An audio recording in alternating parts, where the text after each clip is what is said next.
Julien Pierce, Jérôme Lacroix. Moins d'un TGV sur 3, réseau ouest de la SNCF fortement perturbé aujourd'hui sur les axes Paris-Nantes, Paris-Rennes, Paris-Bordeaux en raison d'un mouvement social. 200 techniciens du centre de Châtillon près de Paris protestent depuis lundi dernier pour l'amélioration de leurs conditions de travail. Ce sont eux qui assurent la maintenance des trains, notamment des TGV en gare de Montparnasse. Une grève en pleine période des vacances scolaires et qui s'ajoute aux perturbations dans le sud du pays. Celle-ci due aux intempéries, trafic très perturbé toujours entre Montpellier, Toulouse, Perpignan et l'Espagne en raison d'une paralysie totale du trafic entre Béziers et Sète.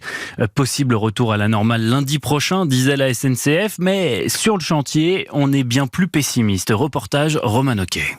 Il y a énormément de travail, de remise en état. Le 4 novembre, honnêtement, je pense que ça va être court. Au pied du talus éventré, Christian Perrault, président de l'association des usagers des transports de la région.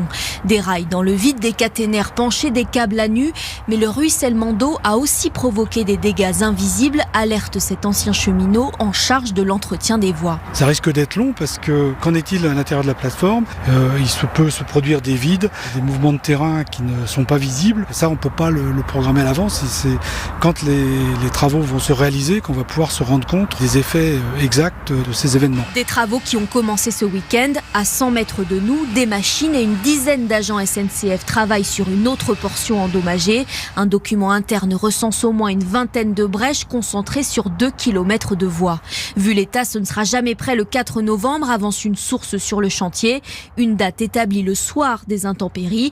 Les techniciens descendus sur les voies n'avaient peut-être pas tout vu, explique-t-on à la SNCF, qui confirme que la date de fin des travaux est à l'étude.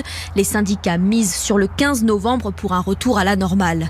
La SNCF est en tout cas déterminée à agir vite sur cette ligne, l'une des plus rentables de son réseau. Reportage Europe 1 signé Roman Oquet.